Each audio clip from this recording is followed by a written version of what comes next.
Salut à tous. Le HB 817 Truggy, donc la vieille mémé du garage, va partir chez tonton Seb. J'ai cassé un triangle dessus.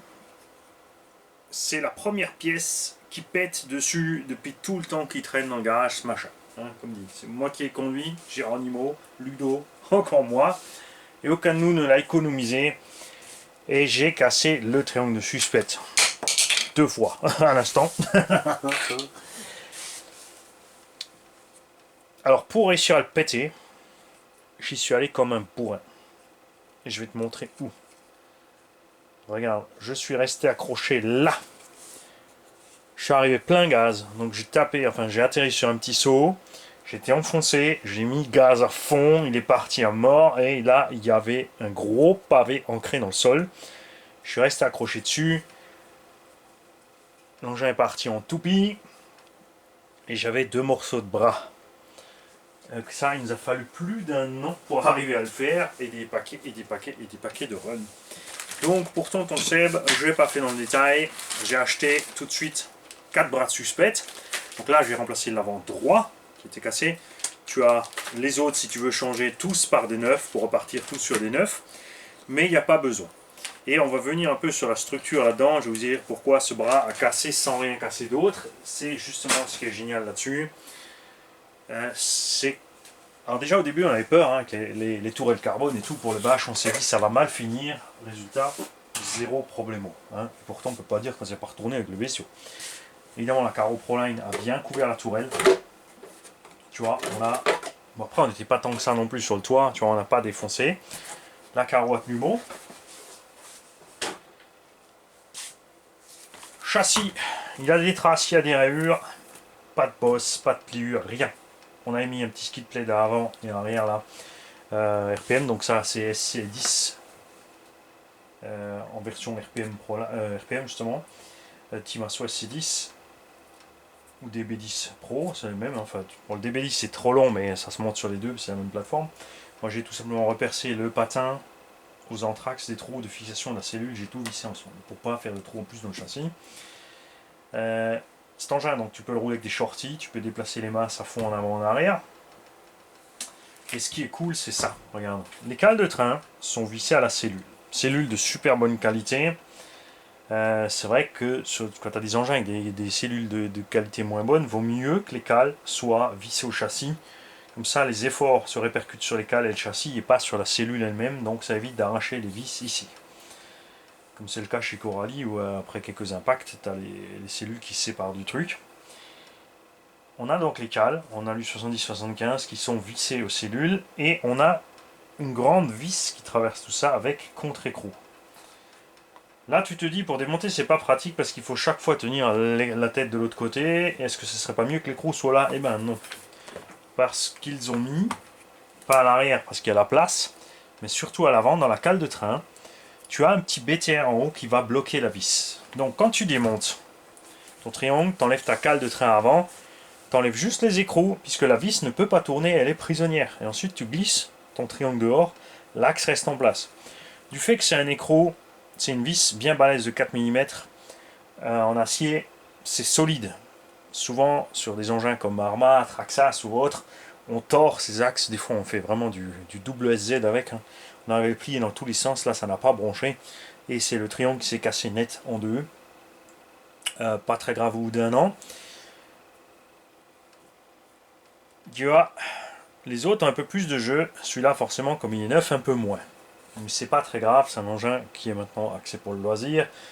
On peut plus dire que c'est un engin de précision ultime, même si vous avez vu en roulant qu'il se comporte toujours encore dignement comme un engin de compète. Il absorbe tous les rifts et par terre, tu prends les virages comme tu as envie. Cerveau DS3218 Pro, 23 kg métal, max 10 RTR, 11 fonctions réglables, 7,4 sur le cerveau, donc on a bien les 23 kg. Moteur chinois Castle, donc 68 mm parce que c'est prévu dedans, 74 c'est juste. Alors moi j'avais découpé à l'époque ici la patte du diff avant pour mettre un moteur en 74, donc tu peux en mettre un, ça rentre. Mais le 1800 kV là avec le pignon de 18 qu'on a mis dessus, c'est comme ça qu'il est prévu d'origine, ou je crois que c'est 17, c'est eux qui roulent en 18. Ça va super bien. L'axe moteur, on l'avait coupé pour pas qu'il soit trop long pour un autre moteur. Hein. La boîte radio, ça c'est un peu le truc que je trouve dommage. Elle est tellement près du moteur. Si t'as pas un moteur avec un axe super court, eh ben ça passe pas. Ça c'est couillon parce qu'il y en a pas beaucoup. Donc nous on a coupé. On a refermé dedans avec de la mousse. Donc on a toujours le récepteur qui est séparé. Il n'y a pas de terre qui peut rentrer, ni d'eau. Sauf si c'était le noir, forcément. L'eau va rentrer. Le cardan avant est conséquemment gros parce qu'il est long. Et il est pourtant pas voilé. Tu vois, on a tout léger. Ça lui est arrivé de bouger, ça se voit, il y a des traces, mais il est resté droit, ce qui prouve la qualité. Parce qu'il y a plein d'engins, quand tu fais ce genre de choses, ça prend un jeton, c'est réglé, c'est tordu. Spécialité Coralie. Surtout l'arrière, mais regarde ce qu'ils ont fait Hot Bodies. Tu vois, Coralie, fais ça s'il te plaît. Le cardan est flexible. Regarde, tu arrives à le plier à la main. Regarde. Tu vois? Ce qui fait qu'il flexe avec le châssis et il peut revenir. Hot Bodies, pour changer un petit peu, au lieu de mettre les liens sur le châssis, ils ont relié en haut. C'est quelque chose qui existait déjà il y a longtemps. Après, c'est des rotules, ça peut prendre du jeu. Là, ici, les rotules échappent. Et il existe des pièces options plates pour le remplacer par ça. Si jamais vous voulez, vous contactez Mika Bedos, il peut vous les faire en alu. Il n'y a pas que lui, il y en a plein qui utilisent des pièces alu. Donc, si vous connaissez quelqu'un, si tu mets ici une barre plate en alu, ça reviendra au même. C'est sûr que ça sera moins esthétique. Là, c'est un peu funky, ok. Mais la barre plate sera plus efficace. Là, c'est sûr que si nous font une pièce qui relie l'avant complet à l'arrière, une double barre pour doubler le châssis comme un 10, en une pièce de devant jusque derrière, on serait tout aussi content. Il n'y a pas besoin d'avoir platine supérieure, barre, système central, barre, système arrière. Une seule et unique pièce ici, même en carbone, pour relier de l'avant à l'arrière, ça serait top. Support d'aileron, il est fixé direct à la tourelle. Il n'y a plus de raccord avec, comme sur beaucoup d'engins, où c'est raccordé ici avec le renfort de châssis avant. Sur beaucoup de ces engins, ça sert à rien quand même, ça plie ici, ça casse finalement. Là, on a un truc en un bout, donc tu as plusieurs solutions, il existe plusieurs hauteurs, plusieurs inclinaisons, c'est fixe. Et là aussi, on était un peu inquiet parce qu'on a vu on a eu le cas sur le Losi, Losi 8 4.0 ou le X, que tu arraches systématiquement toujours le support d'aileron. Jamais. Ça n'est jamais arrivé, la preuve que carbone c'est balèze. Là c'est fixé direct avec la cellule, là direct dans le carbone, donc on avait un peu peur ici au niveau de la jonction ici, si on tape. Mais ça, rien ne s'est passé parce que l'aileron, regarde, il est flexible, c'est génial, regarde. Pourquoi faire un truc en TPU de 200 grammes si tu as un aileron flexible ici pour moins de 70 grammes. Hein, vous compliquez la vie, acheter des ailerons flexibles. Les soufflets avec le temps, ça morfle. Est-ce que c'est utile? Moi je suis pas fan des soufflets partout. Hein, si tu fais ton entretien chaque fois après avoir roulé, c'est très bien aussi, parce que souffler, s'il y a un petit trou, la terre rentre. Tu feras pas ton entretien, tu vas pas à chaque fois après les runs démonter tous tes petits soufflets et nettoyer toutes tes petites articulations. Non, c'est pour ça que c'est bien les gros croisillons extérieurs.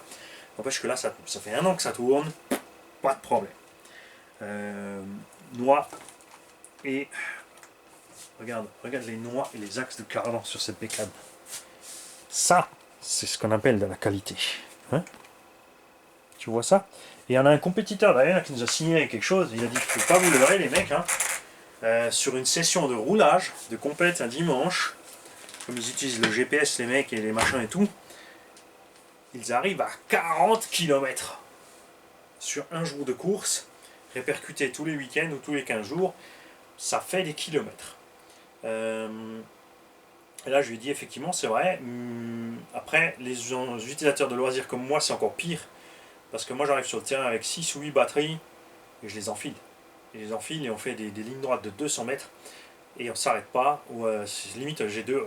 Ce que je préfère avoir, c'est 2 véhicules avec moi, au moins. Plus un de secours sur un type de véhicule. Donc j'ai un truggy et un buggy, ensuite j'ai un véhicule de secours, après j'ai un monster et un autre monster et un monster de secours, et ainsi de suite, mon kangou est plein.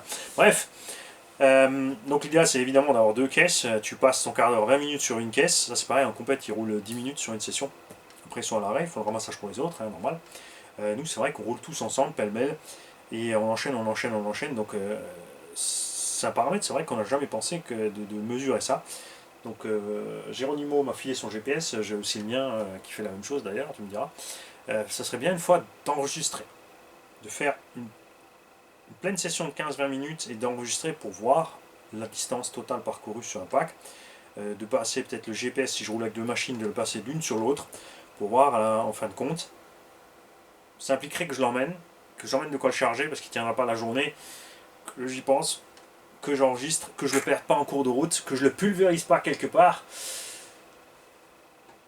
Les chances sont minces donc que ça arrive. mais ça serait bien. Alors, tonton Seb, lui, ouais, t'as pas un moteur plus puissant, on peut pas mettre 6S. C'est un engin prévu pour la compète, laisse-le en 4S. Tu l'as vu sur l'essai. Bon, j'ai fait 5 petites minutes avant que la caméra coupe. On envoie quand même un petit 75, ça suffit pour s'amuser avec cette machine. Le moteur prend 6, si ça t'amuse, tu mettras 6, mais après, je ne réponds de rien. Si tu casses, tu fonds, tu brûles, m'intéresse pas. Hein? Moi je te le dis, franchement, laisse le comme il est. De toute façon, tu as pris ton XB, profite, force avec le XB et prends celui-là pour rouler plus cool. Parce que tu vois, le Creighton, c'est pas une arme de précision ultime. Hein. C'est du oh, je vais pas là-bas. Alors que là, c'est l'inverse. Hein. Là, c'est voilà, tu sais piloter, toi, contrairement à moi en plus. Donc, ça devrait bien se passer. Je suis pas inquiet sur quoi que ce soit. On est là. Comme dit, sur eBay. Ouais, je sais, faudrait que je mette le lien pendant la vidéo, ça serait bien. Je vais essayer d'y penser. Je vais vous mettre le lien de ce sympathique vendeur italien qui a tout en stock. Il me l'a envoyé rapidement. On pensait que ça avait pris du temps, mais c'est UPS en fait. On n'a pas eu la notif, ils l'ont posé dans le point relais. Et puis Taillot les mecs. Et on n'a pas eu de notif, donc on ne savait pas. C'est bêtement en regardant le suivi. C'est même la boutique elle-même qui m'a envoyé un mail pour me dire hey, dans 2 jours, le colis va revenir, il faut que tu ailles le chercher au point relais. C'est pas toutes les boutiques qui vont te faire ça. Je trouve ça vraiment génial. Ça, c'est du pro.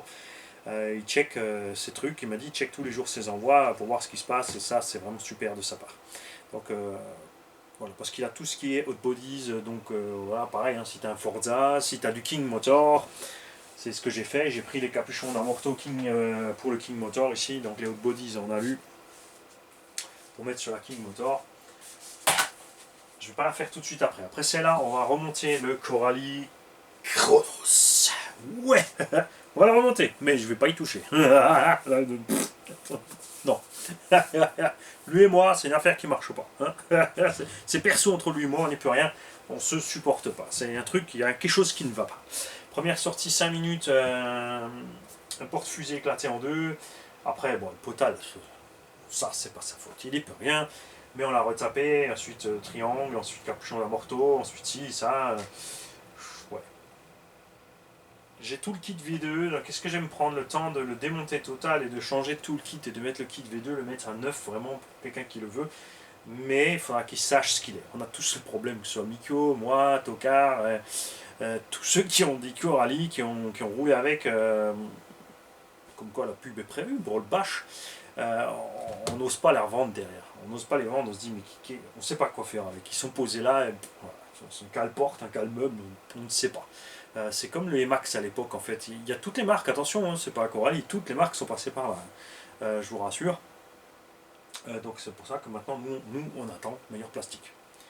Bon, après, est-ce que ça vaut le coup de racheter encore toutes les cellules et tous les bras quand ils auront refait du plastique sur, comme l'a dit tonton Pierre, la V23 je ne sais pas, je ne sais pas. Je vais peut-être le laisser au cornichon, non ça c'est méchant, après s'il tombe pas, il va culpabiliser, ça ne sera pas sa faute.